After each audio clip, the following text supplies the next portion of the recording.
my channel and have not yet subscribed, please hit the subscribe button, It's right below this video, the red button. It's not a commitment. If you're new to my channel and have not yet subscribed, please hit the subscribe button, It's right below this video, the red button. It's not a commitment. Hello YouTube, my name is Rachel Mayo. Welcome to my channel and thank you for being here. I'm going to be discussing how the new moon in Aquarius and Mercury retrograde are going to affect you according to your ascendant sign. If your ascendant or sign is Leo, Aquarius, Taurus, or Scorpio, you're going to be very affected by this lunation.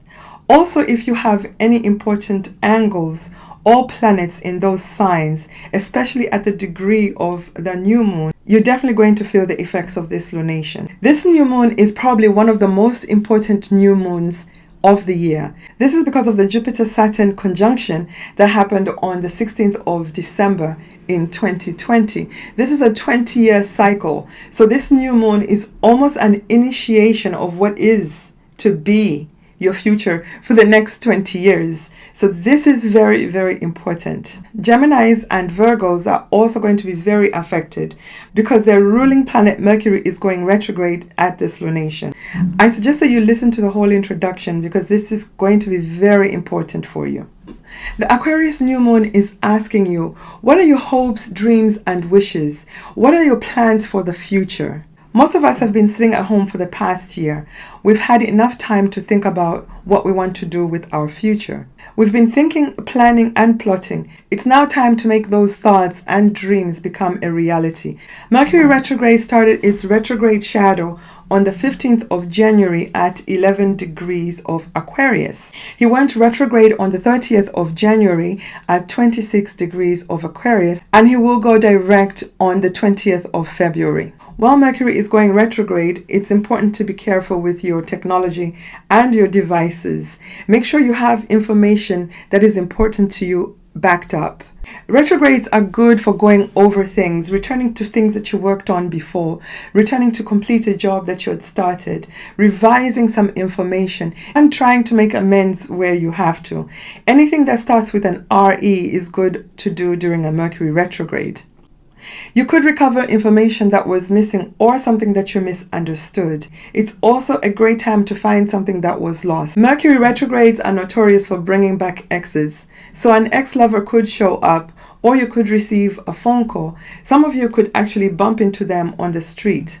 It's also very likely that you bump into a friend that you probably haven't seen in like a decade or so. Mercury in Aquarius is sextile the karmic nodes. This is a very positive and supportive aspect. A lot of us have been confused and delusional or self-deluded about truths or our higher belief system.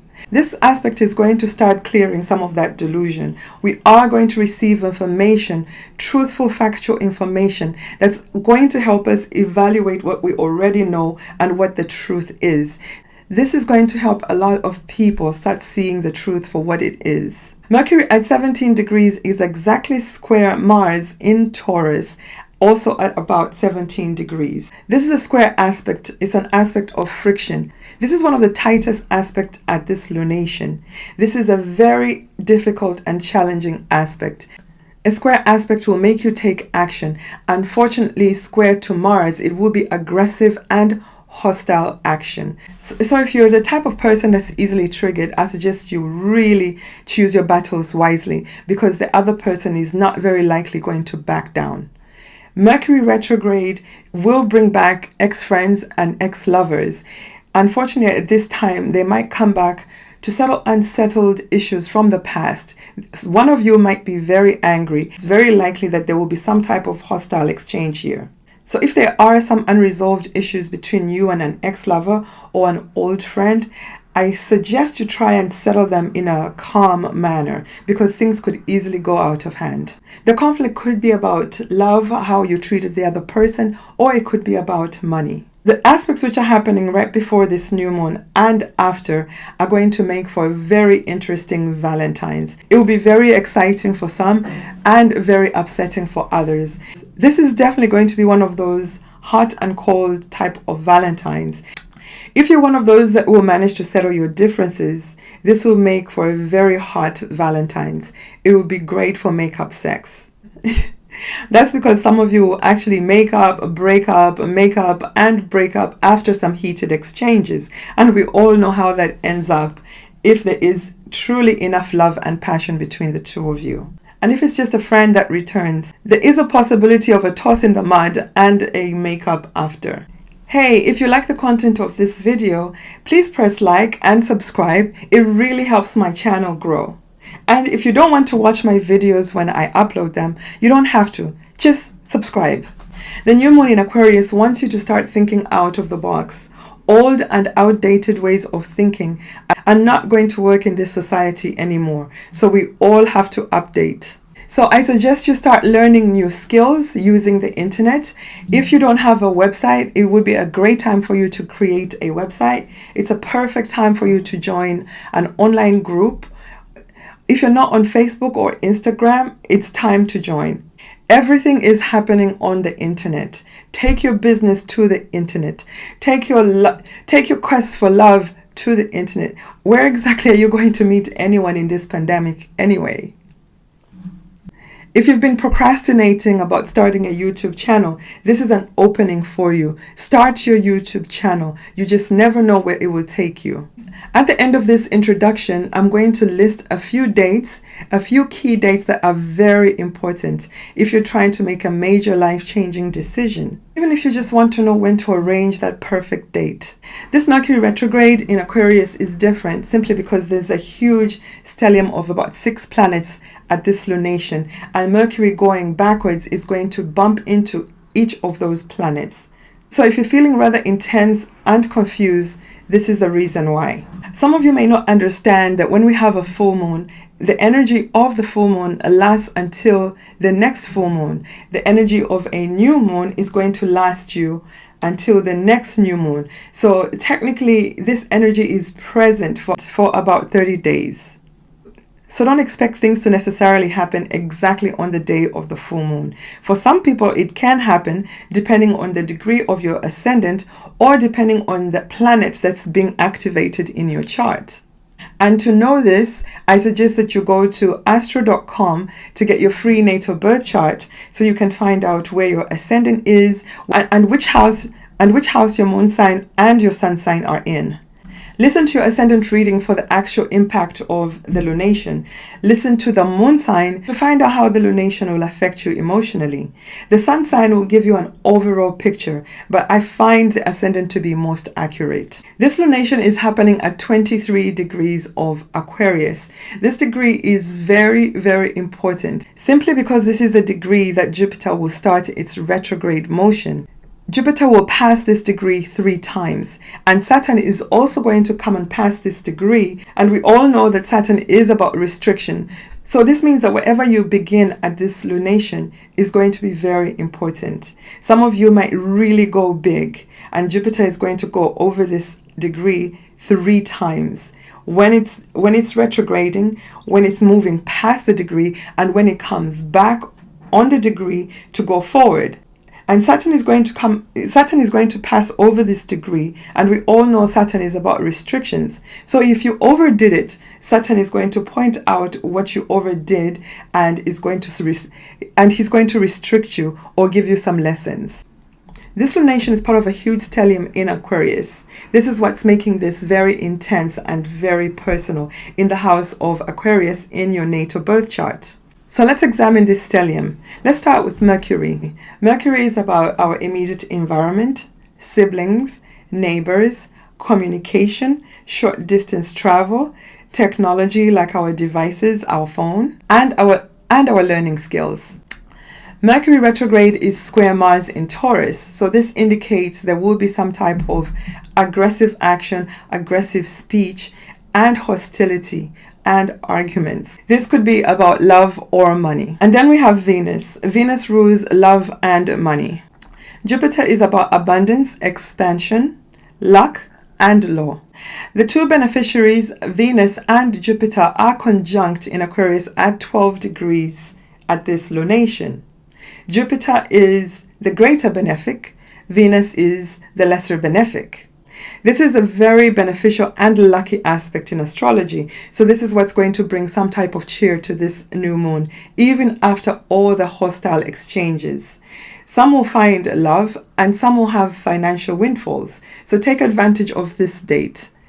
Saturn is about rules and regulations, authority figures, our bosses, and the government. We all have to look out for the square between Saturn and Uranus. This square is going to be exact on the 17th of February, but we're already feeling this energy. This aspect is about restriction and rebellion against old traditions, old structures, old rules and regulations versus new ideas and concepts. This could be about technology, the internet, and our financial systems. Small groups of people will organize, they'll start to get together to bring change to these systems. The perfect example is of what happened recently on Wall Street with the GameStop. A small group of geeks got together and rebelled against a big financial institution, Wall Street. This might force the government to start regulating these institutions. Trust me, by the 17th, we will hear of more news about groups of people rebelling against institutions. Saturn in Aquarius isn't just about rules and regulations. It is about we the people. This is the time that people will get together, they will organize, and they're going to riot, they're going to rebel, they're going to protest, they're going to do whatever it is to get an equal share, to be heard and get equal opportunities. Some of these protests could be violent, some of them could be intellectual, like through technology. Unfortunately, some of them will have violence and destructive action. We, the people, are going to make the government accountable for their actions. Uranus in Taurus is dealing with what we love and value, the food we eat, our money, our land. Uranus is currently transiting Taurus. This is a sign he doesn't like to be in because Taurus is a fixed sign and Taurus does not like to change. Taurus wants things to stay just as they are. So look for the house where Taurus is in your natal birth chart. This is where Uranus is pushing you to act in a radical way. And Mars being conjunct or just in the same house is pushing you to make all these radical changes that you may not be so comfortable with, but are quite necessary. These are the important dates that you have to look out for. February 10 is the day of the Mercury square Mars aspect. Anger, hostility, and arguments. February 11th, Venus and Jupiter are conjunct on this date. This is the day where you have the possibility of meeting someone and falling deeply in love, big love. For some of you that gamble or go to the casino, this is a day that you could have a huge financial windfall. February 13th, Mercury and Venus are conjunct on this day. Some of you will receive love. Some of you could receive really good news on this day. This news could be about love or money or a proposal for some, a Valentine's Day proposal. February 13th, Mars is sextile Neptune. This is a very positive aspect and deeply sexually healing. Also very spiritual. February 14th, Valentine's Day. Mercury Retrograde is conjunct Jupiter. On this day, we could have some news about the law or what's going on in the court systems, perhaps the impeachment trial. February 17th, Saturn and Uranus are exactly square on this day. There could be sudden and unexpected changes, most likely changes we don't like. Perhaps this is the day that the impeachment trial will conclude. Saturn and Uranus are generational planets, so they may not necessarily affect us personally. They will affect masses of people, the world at large. So it could be news that will essentially affect us because it's happening to perhaps in our country or our government. So as you can see, there's very positive energy that could make this Valentine's very hot and heavy. Some relationships will end, some will get a marriage proposal, some people will break up, then make up, and then break up again. And since there's also very intense sexual energy, some people could actually have great make-up sex. If you were born on or around the 11th of February, a few days before or after, or if you have anything at 23 degrees of Aquarius, either your ascendant, an angle, or a planet, they're going to be activated at this time. Your solar return is going to have a lot of concentrated energy in your Aquarius house. This is the year that you will have a lot of new beginnings. Perhaps you're going to begin a new job, or you're going to get married, or you're going to move to another country. Whenever there's a new moon in your solar return, this is the year that you always remember. If you'd like to know how this lunation is going to affect you personally, I suggest that you book a reading with me at rachel-mayo.com. If you're new to my channel and have not yet subscribed, please hit the subscribe button, It's right below this video, the red button. It's not a commitment. If you're new to my channel and have not yet subscribed, please hit the subscribe button, It's right below this video, the red button. It's not a commitment.